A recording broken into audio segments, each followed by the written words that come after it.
Welcome one and all to the LCS Challengers League, and we are here for playoffs, baby. I am Mazel. I'm joined by Kangas filling in for Deserex, and we got Beat Down Boulevard to cover all the action. My guys, we finally made it. A 6-week gauntlet done, and now we have a couple weeks ahead of us. Kangas, how you feeling? Playoffs begins, man. I'm happy I get to be on the first day, actually. I was scheduled for tomorrow. Desert X and I are swatch being a little bit. So I got to show you this. This was hilarious. This is what Desert would have been wearing today, and I just want to show you what you're missing out on. Because it's a little different on me. You look like a toddler. Bounce you could ever ask for. I know. I'm telling you, I look like the Koopa from the 1980s Super Mario movie. If anybody knows that you gotta do the dance. You're a real one. That's definitely what it is. That's definitely what it is. Beat Down, really quick. Check in on you. Your energy doing right? You ready to go for 2 best ofs today? I'm doing wonderful, Lennon. And the fact is, if we don't go to 6 games today, I'm going to be very disappointed. So I'm looking at all of our teams today to take us all the way. It's best of 3s, exactly. That's what I want to see. It's so exciting. Also, what else is exciting is we still get to do our content. We get to have a little bit of fun with it.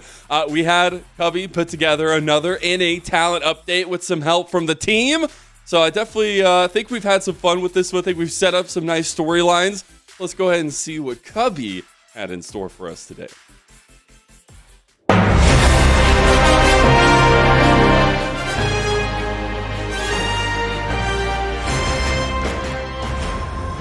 Hello and welcome to the NA Talent Update Playoffs Edition. Our playoffs bracket is even more generous than the LCS, as we have 8 teams and everyone has 2 lives.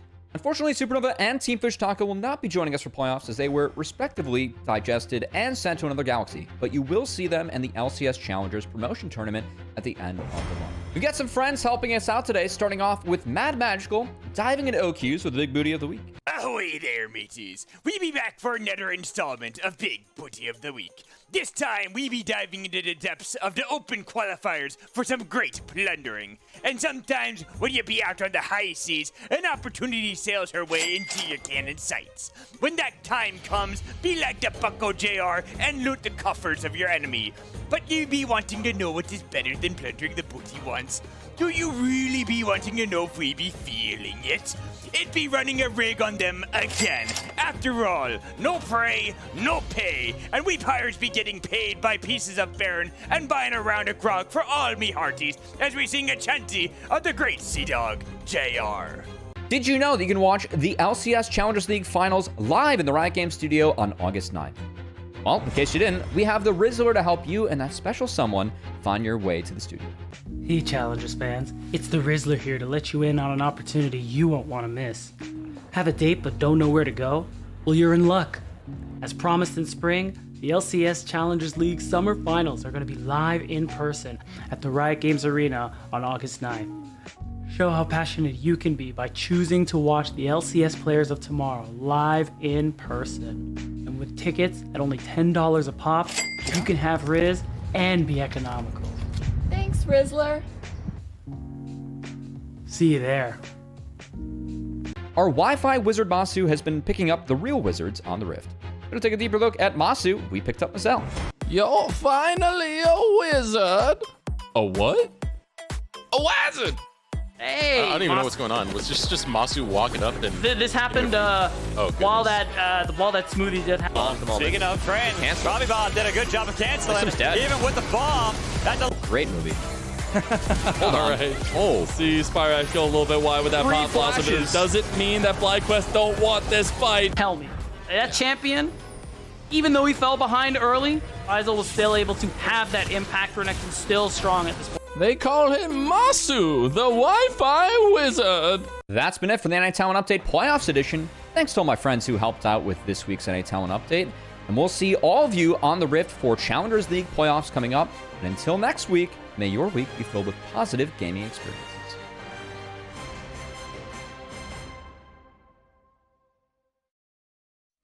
That was an absolute positive gaming experience if I have ever had one. I know we have we've got a couple candidates here. The Rizzler, you doing all right? You getting those tickets sold for the LCS finals or at the LCS? Great workout. I will say they hopefully the ad is working. Everybody wait patiently. Tickets will go on sale this coming Wednesday, actually, and it'll be on the LCS or the Riot Games website, according to our boss. At the Riot Games Studio. And Riot we'll Games also tweet Arena. it out on Path to LCS. So make sure you're following the Twitter account, Path to LCS. Now, did you have any thoughts on the big booty of the week from an ACL Qs? Maybe the Wazard, the info. Maybe we're adjusting the name of Masu's title. Okay, so now he's lost to the Wi-Fi Wazard, so we're just changing one vowel in the name. Wazard. Okay, you know what? I can still lean bit. into that. Yeah. I think it still gives the same information. Happy to always include information from the OQs, though, and cool to see Magical showing off. Those are two Sig Baron steals in the same game. Yeah, they were. It looked like the same setup for each one, but no, they were different moments, so really cool. It was really cool. I just love seeing all the chaos be there at every single level, and you just get so much fun between it. But speaking of fun, we've had a long season, right? We were talking about the 6-week gauntlet.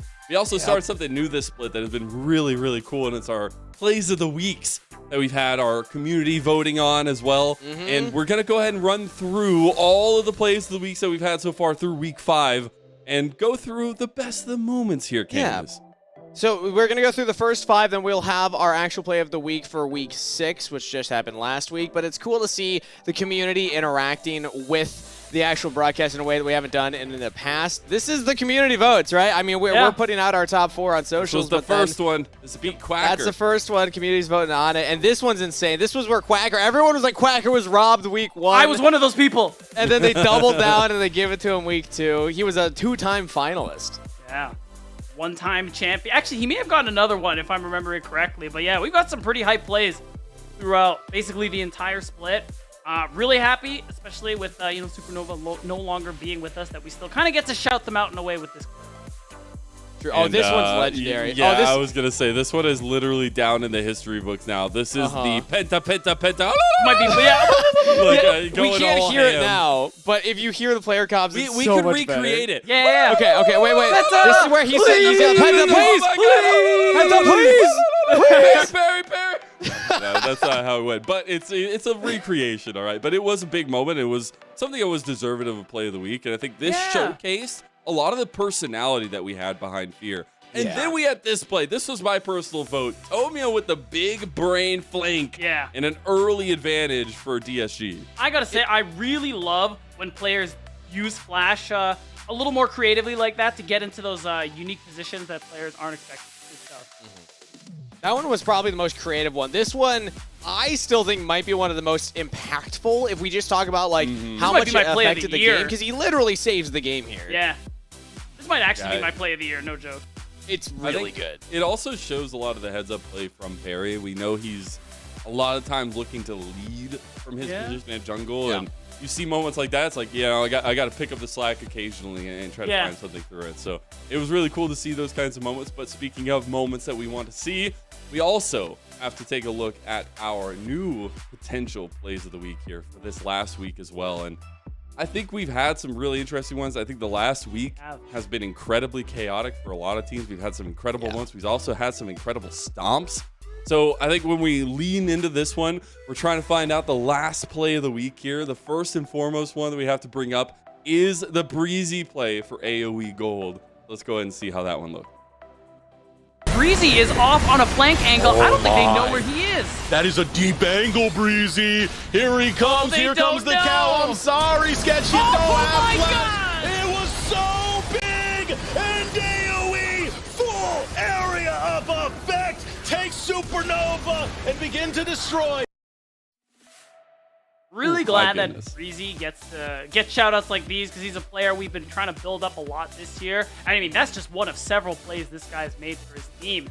Again, I said it on the cast, no one knew where he came from, and by the time they did, it was way too late. I love how at the beginning you're like, oh, look at Breezy's flank. You can't even see him on screen. That's how he's off the screen.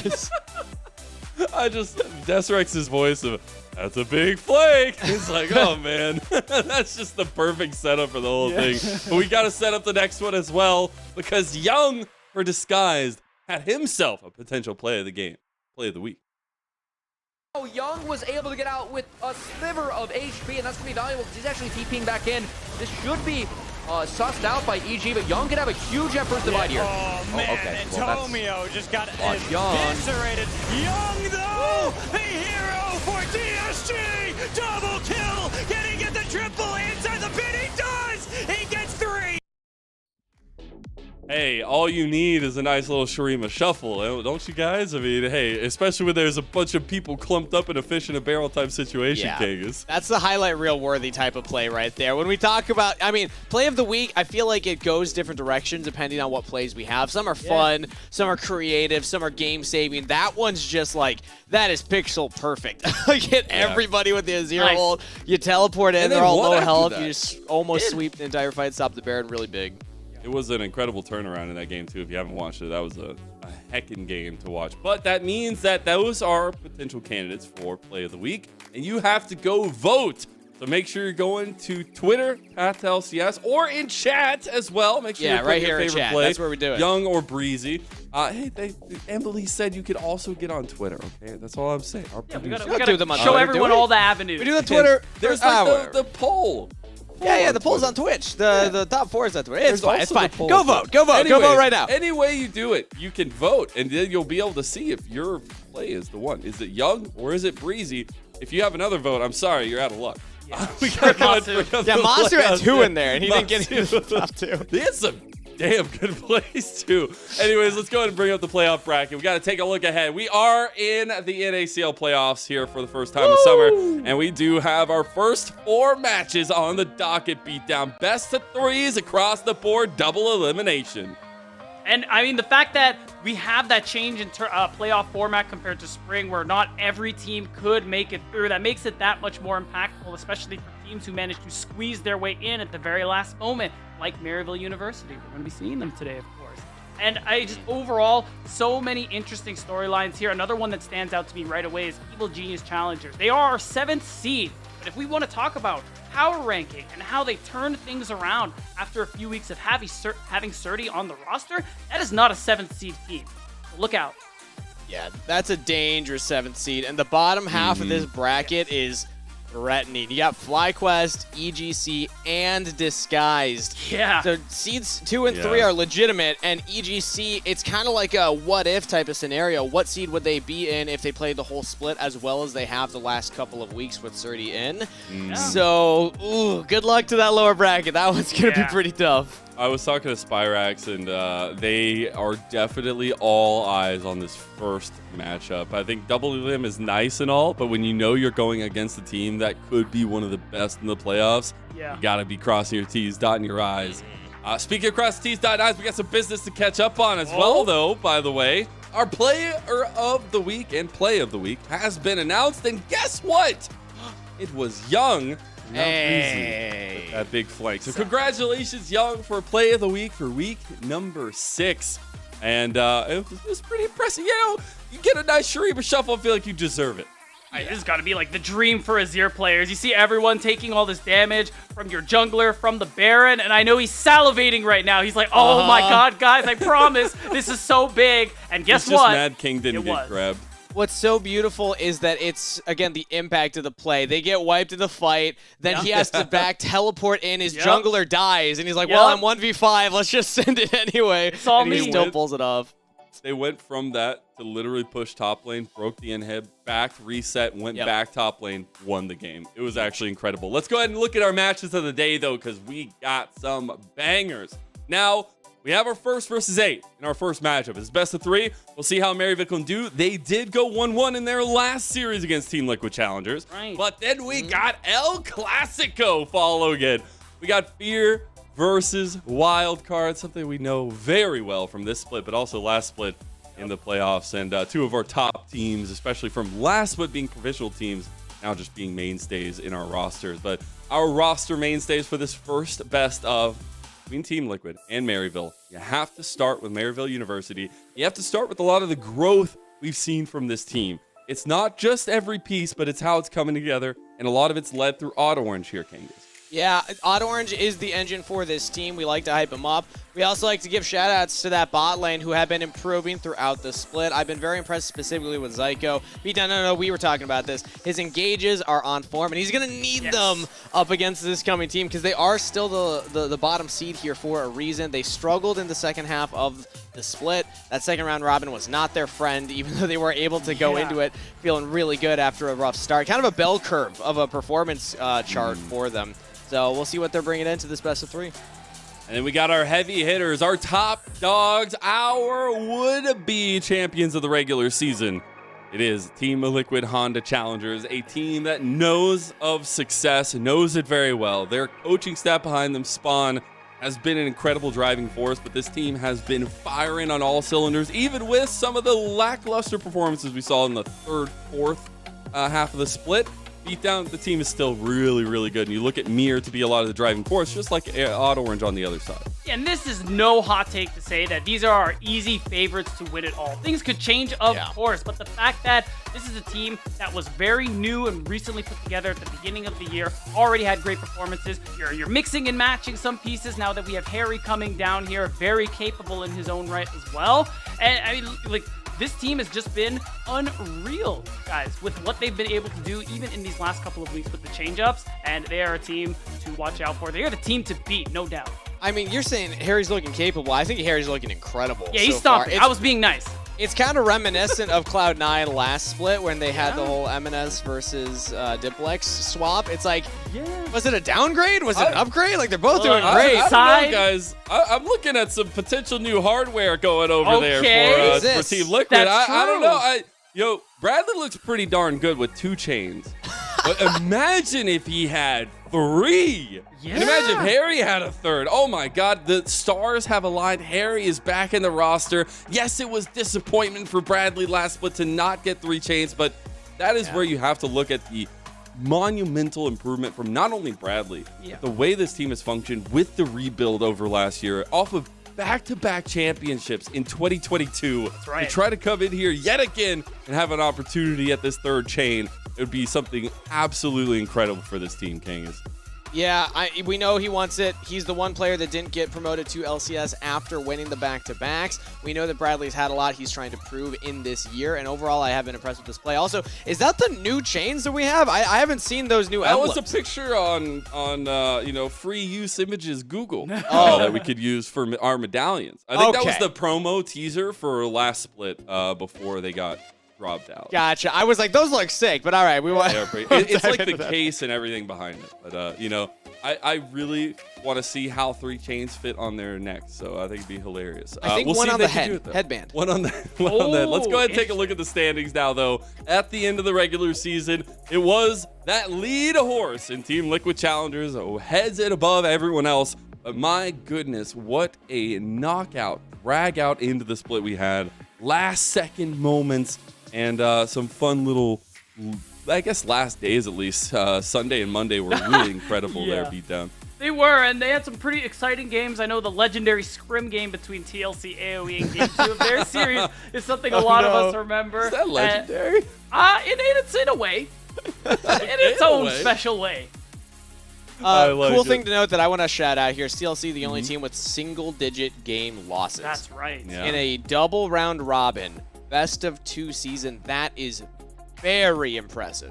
I'm just going to tell you, a lot of those losses came for the last little half, so I might have been looking at some things you got to think about there.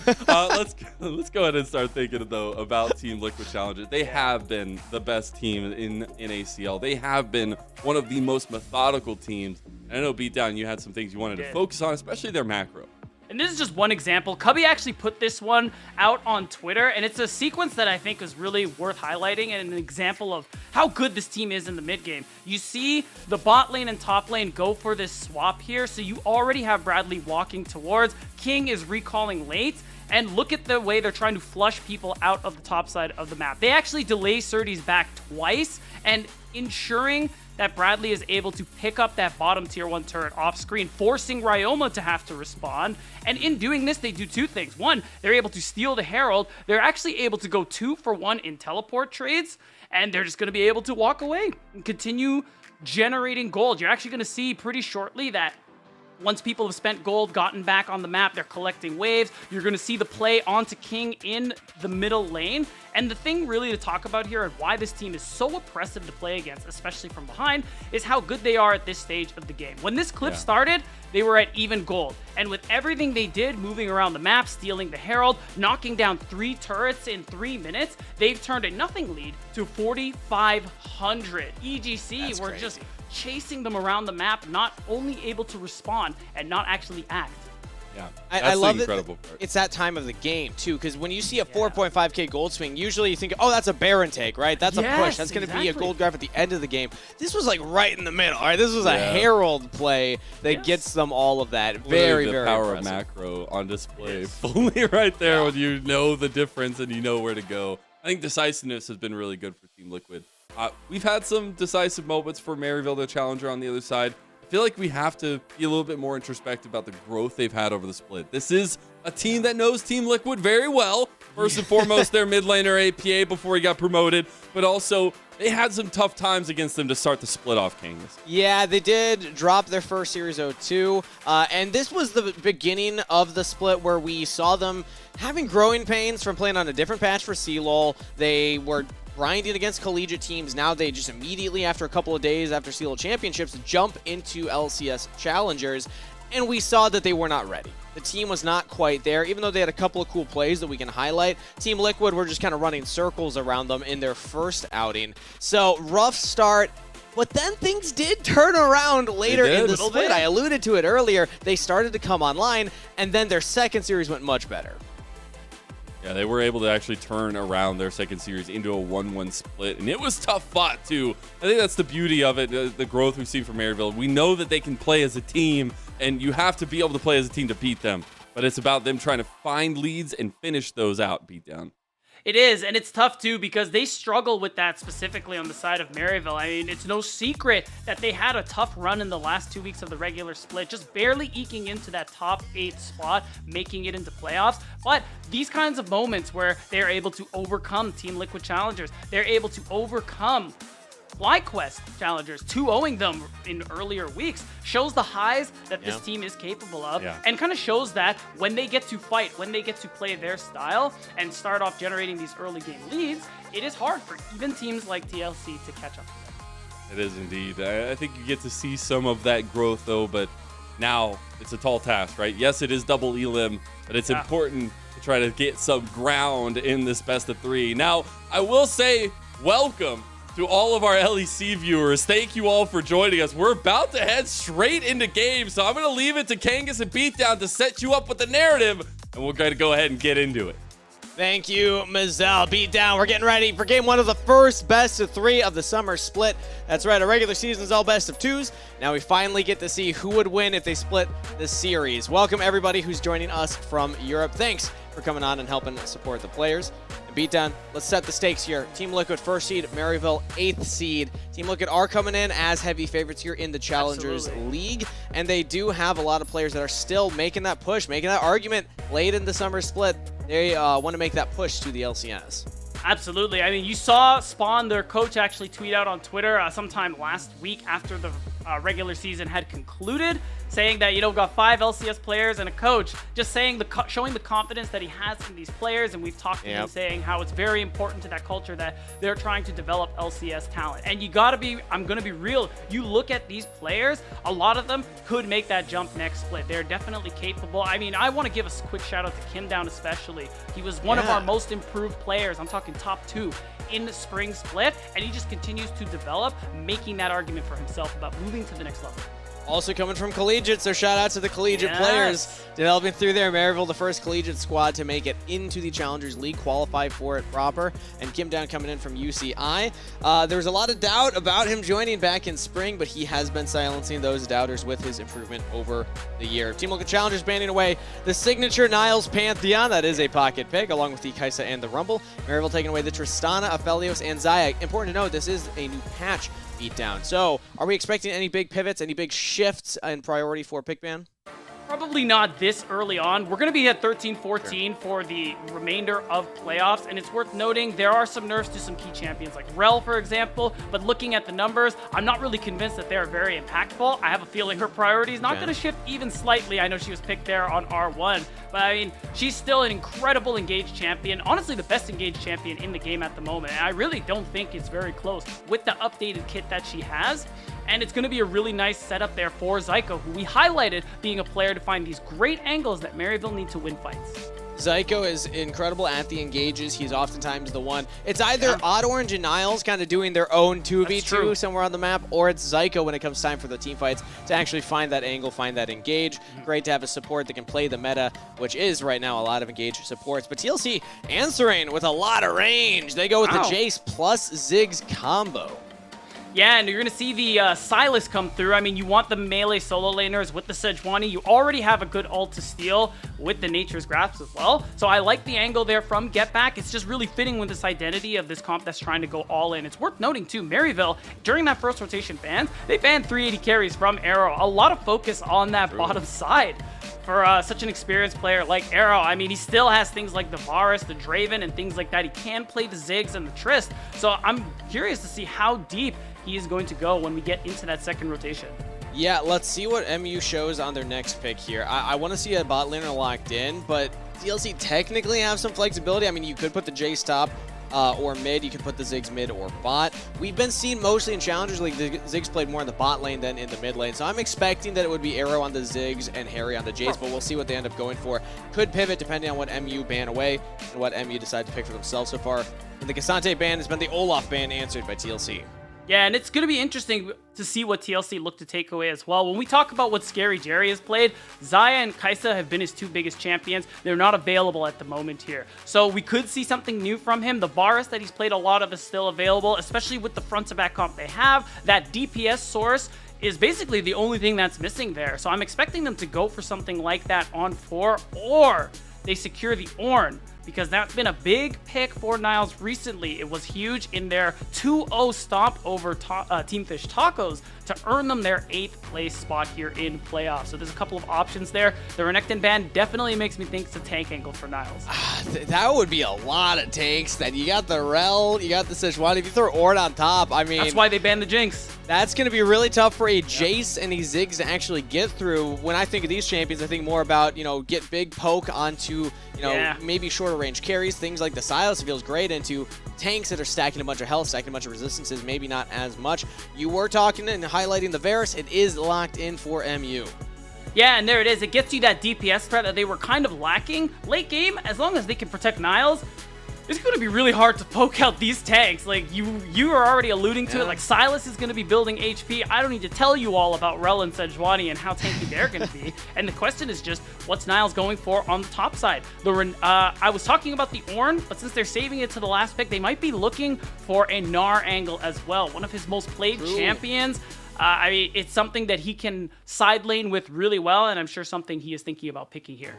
Yeah, especially MU. We have a few teams in the Challengers League where they like to have their pocket picks, but MU in particular feels like Niles has his meta, his niche that he likes to play. Happy to highlight the Gnar because also we have the Silas and the Varus, which is a lot of AP damage, so it kind of gives you more of that physical damage that you'll be looking to round out the draft.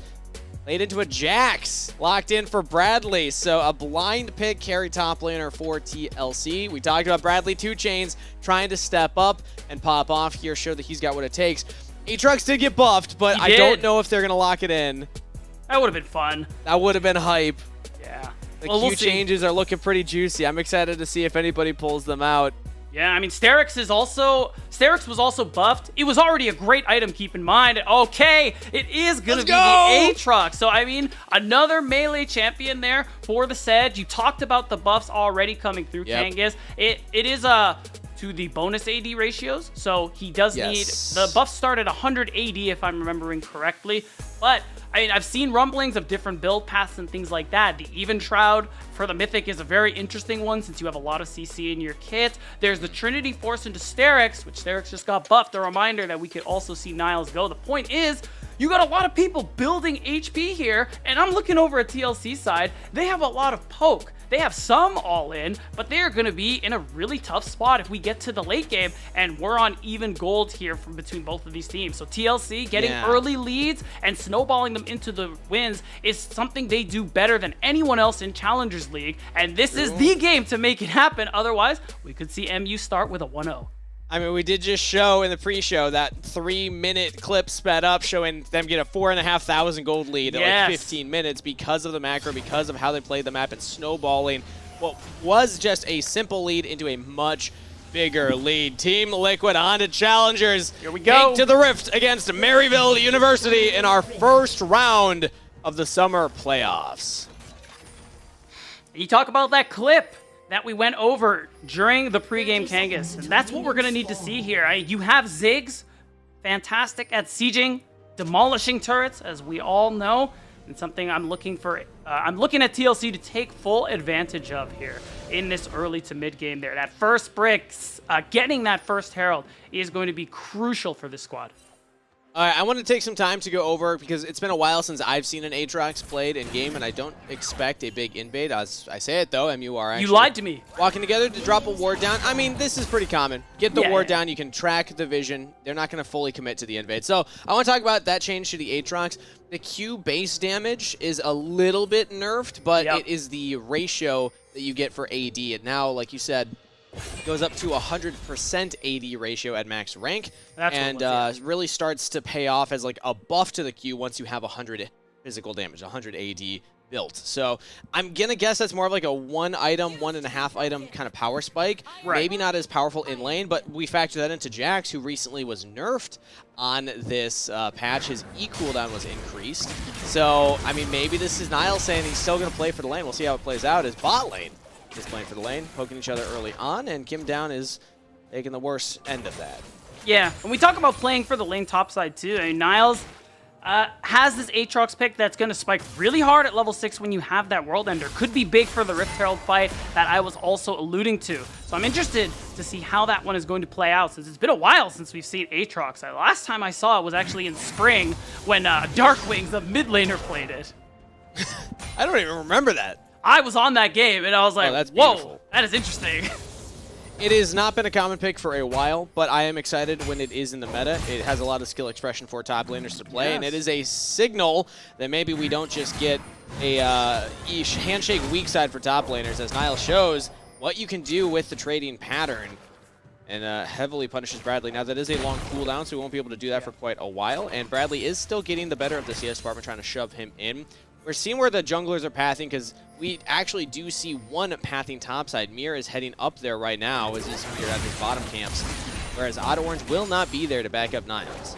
Yeah, just a reminder, the onus in this game is definitely on TLC to be able to get some gold generated. Again, they do it better than any other team in this league. Going into today, Kangas, I believe we've already discussed one of the stats I find most interesting. Your win rate went ahead at 15 minutes. TLC were at 100% until week 4. But they still maintain 95%, higher than anyone else in the lead. And it shows in those clips, in the stats, just how good Team Liquid are, finding leads, turning them into wins here. Maryville, they just gotta stall. Minimize what you lose this first 15 to 20 minutes, and you're gonna be in a great spot.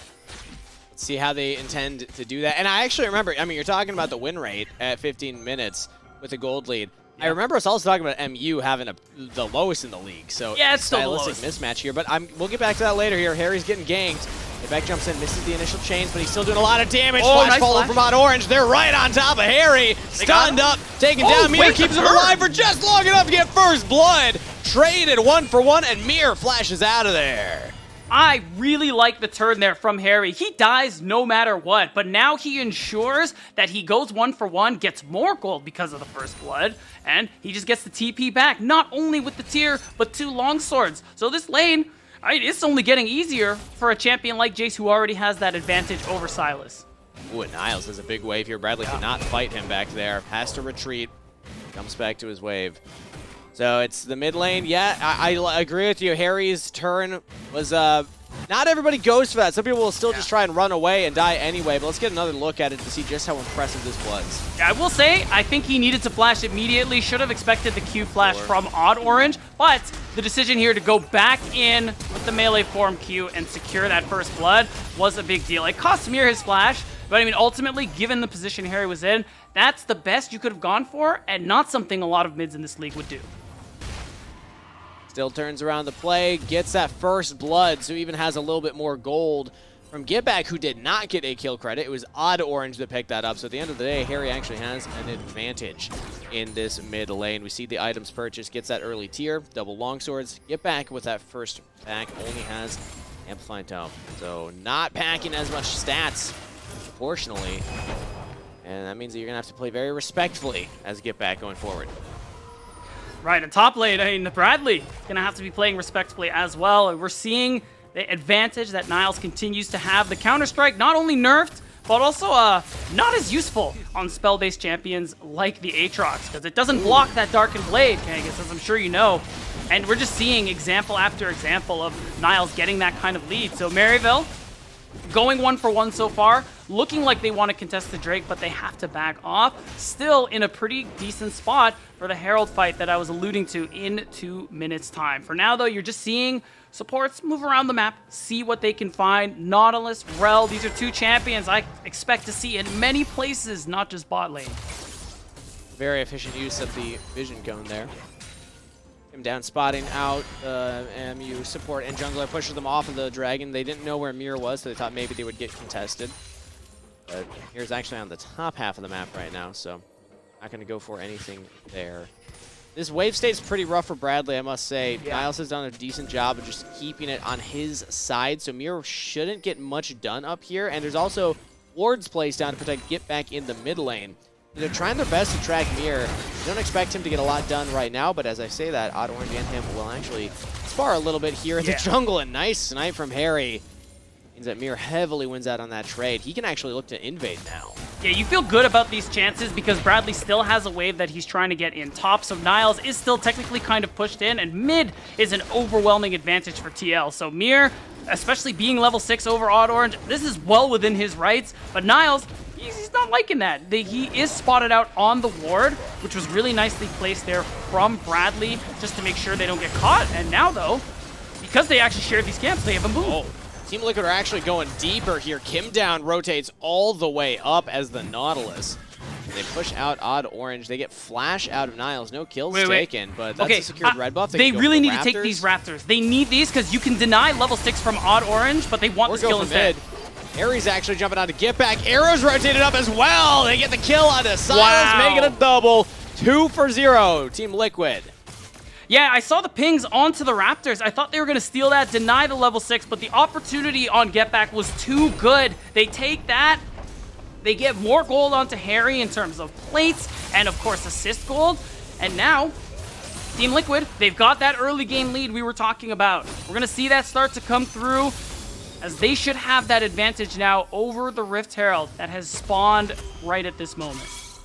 Gonna go for the resets. Let's see what Harry's able to purchase here with this next back, and also gonna re-look at it. You were right, they were looking at the Raptors, but then Harry finds this play, so why not go for it?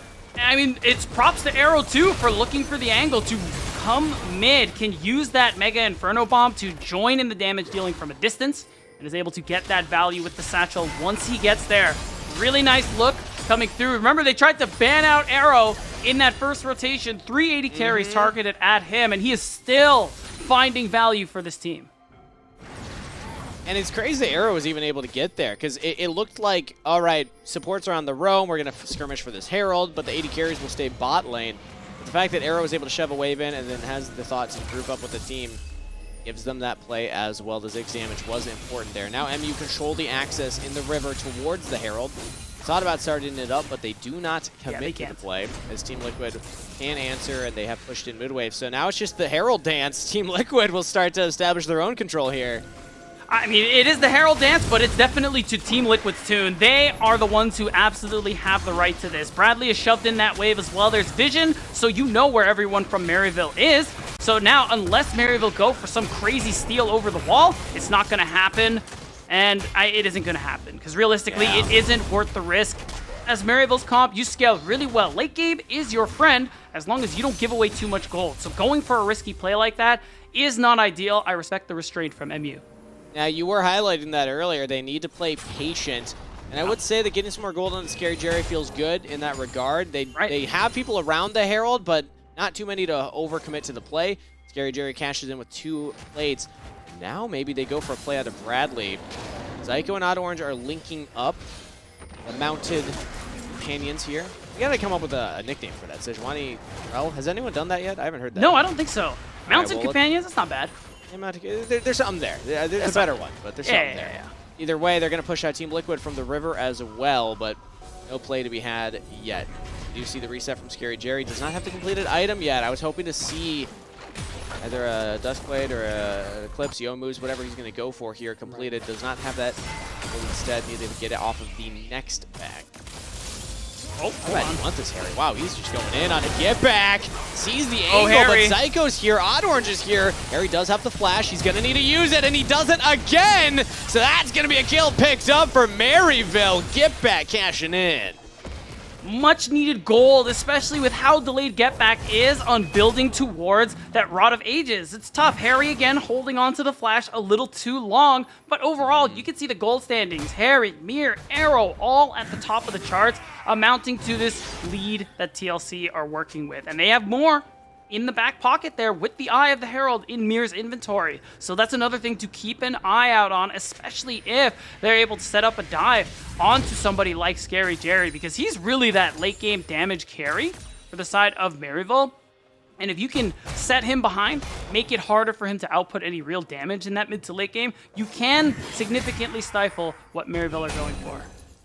I feel like right now, if I had to guess, Harry's doing the old psychological warfare game, where he doesn't flash for 2 ganks in a row, so that he lures and then he's you gonna into a flash the sense next of time. false security. You think that, oh, he never flashes when we gank him. Yeah, And then the 3rd time, that's when he's gonna get you. All right, You know, just you wait. The problem with that is there is a chance that after 2 times not flashing, he learned his lesson. So how do we know the difference, you know?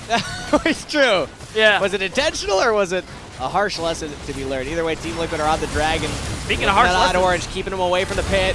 They have a big engage from Zyko! Zyko, though. Maryville from over the wall. And Scary Jerry range is enough to get a kill. Teleport in from Bradley, though. This could sway the fight for Team Liquid. Niles gets one back. Bradley onto Scary Jerry, but he's got no more backup. Niles over the wall gets a double kill. And Maryville University win a fight. Huge turn coming through from MU to be able to go 3 for 1, and you deny that Drake from Team Liquid Challengers. So much gold, 2 kills onto Niles on the Aatrox. And maybe I'm going to eat my words saying that Scary Jerry is the main carry, because you're going to see it. They try to all-in Odd Orange to ensure there's no steal, but Zyko, what do we keep talking about with this guy? He finds the angles on the Rel.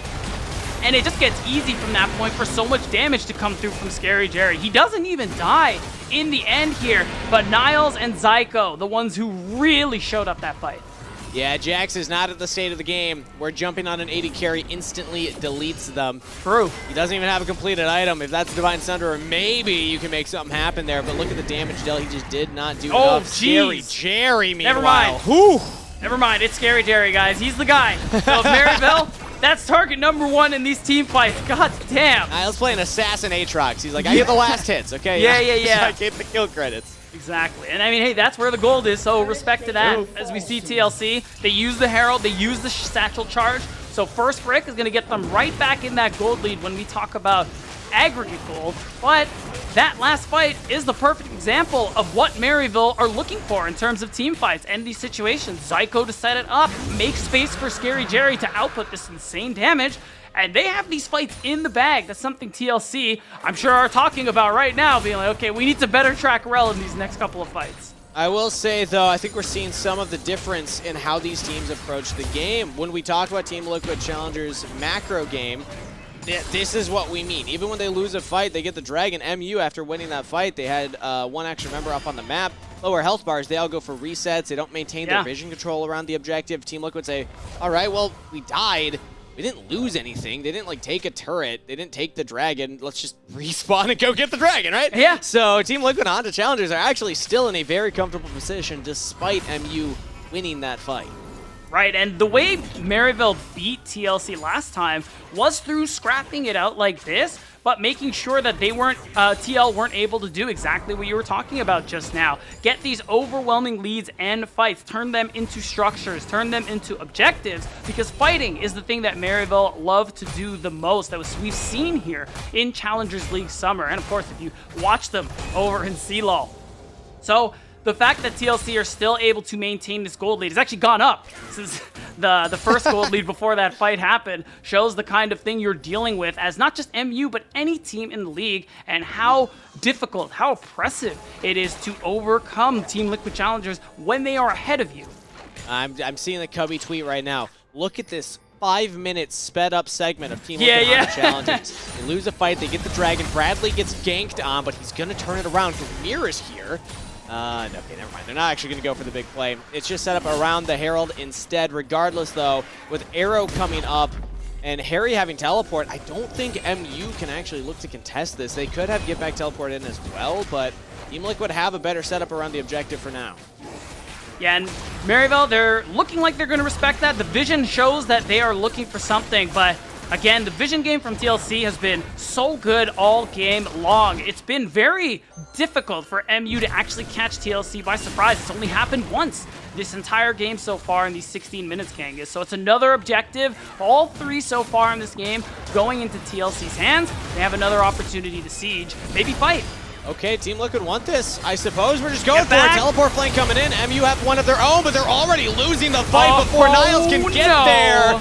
Shredded to pieces as Harry will flank around Scary Jerry and take him down. Get back teleports in and realizes, wait a minute, I don't have a team anymore. They're all dead. I love the flash from Harry. Says, no, no, no, no. You're not going anywhere, Scary Jerry. And they end up making sure it's an almost ace for not a single kill going back. And this gold lead has shot up another 2,500 gold. It's another big swing here for Team Liquid Challengers. And I mean, watch this one, Kangas. You see the all-in coming through. The pressure onto Zyko, so he has to use the crash down, is the difference maker. Crash down into ult is Rel's biggest engaged combo. And when that's not available, when Rel's W is on cooldown, look at Zyko, this whole fight, he didn't do anything. He wasn't able to because he was pressured off. And it's so easy for TL to do the rest. A very silly string of events right there, as we weren't even fighting for an objective. The Herald was gone. That was taken. That was just Team Liquid kind of showing off. Yeah, we can engage on you whenever we so choose. They had that deep teleport ward, and look at that gold lead that they've amassed for themselves. Now, you mentioned Maryville need to play a patient game. I don't think... No, not anymore. Yeah, I mean, at this point, it's a little out of hand. It is.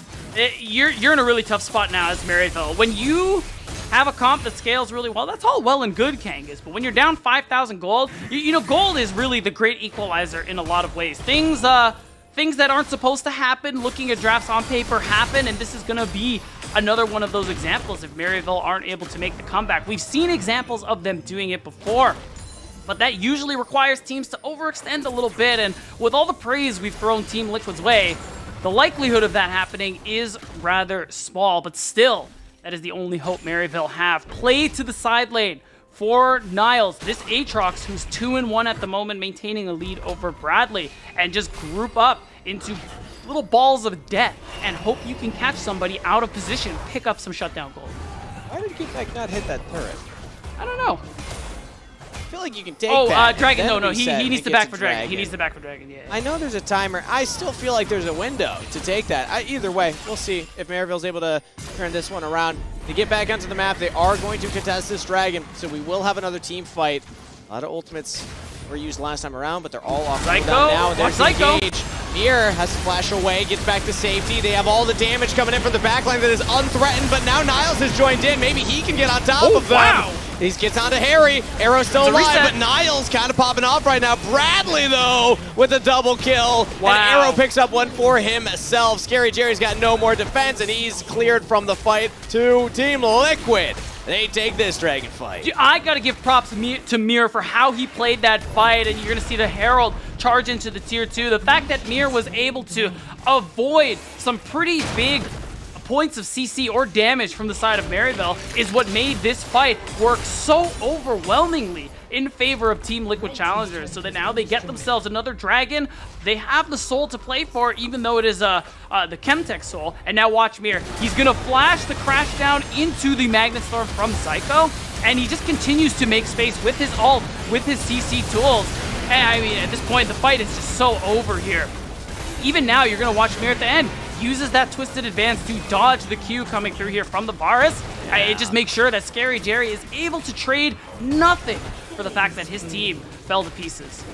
And those are those moments where, if we talk about Maryville needing patience, did they need to take that dragon fight? No. It's only the second dragon of the game. They could have just gotten the top turret, could have maybe even pushed for another, threaten up there, overload one side of the map, give Team Liquid the dragon, but try and get some more gold into your pocket. All the what-ifs start to add up now, and Team Liquid show why they're able to take these small leads and turn them into big ones. And they go for another play now. Bradley doesn't land the stun. Odd Orange gets over the wall. Team Liquid cannot lock MU down inside of their damage. Even Mir throwing out Nature's Grasp will not get any more engaged for the team. So looks like we have a slight rest here, although I guess Harry throws one more out for good measure. And now Team Liquid are on the Barons. They're kind of forcing MU to answer. They cannot reset and heal up.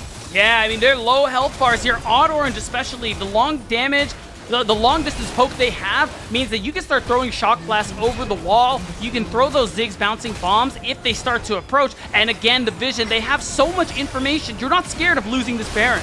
They're trying for the 50-50, but they're keeping Odd Orange out of the pit. He's locked down. Harry's in there, kills Zyko. Baron secured. Odd Orange cannot land this 50-50 steal. And Team Liquid have successfully earned themselves a Turo Baron buff. They're even going to kill the jungler. Arrow on a rampage.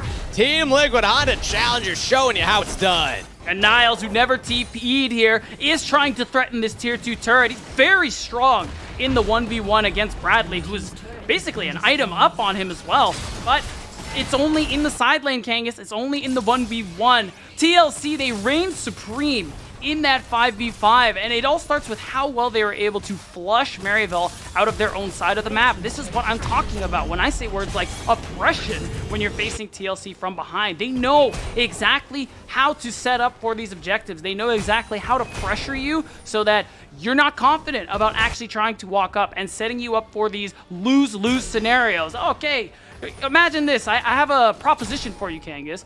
Go for the Baron steal and probably give up tons of gold because it's maybe a 50-50 at best, or, you know, just let it happen. And they get the Baron buff, and they get a bunch of gold, and they get to knock down structures. What would you choose? Go ahead. I mean, at this point, in this game state, I'm going for that 50-50 every time. Yeah. It makes sense that MU were so pressured to make that play happen. I actually do like that Niles stayed. It felt like they decided, no, we're not winning the fight afterwards. There's no shot. Yeah, no shit. Maybe we get in the pit and get that 50-50, but it was the worst of both worlds because they lose multiple members and they lose the Baron. At least Niles did get that tier 2 turret bot side as well. True. Eventually with the waves coming in. Maybe they can look for one last ditch play here in the river. Get onto Kim down. Tanky Nautilus. They throw out Glacial Prison. Everything used onto the support. And that means he's burning. Everyone else from Team Liquid have nothing to worry about. Run them down. Take the kills. Get that gold. Team Liquid Honda Challengers cash in after Kim down absorbs everything. Look at the hero that they needed. And look at Bradley while his team is winning out in the other side of the map. He says, hey guys, good job over there. I'm just gonna go ahead and start breaking into the base. In fact, TP coming through tells me Bradley, or rather Harry, wants to help his top laner get this inhibitor and maybe get a little more.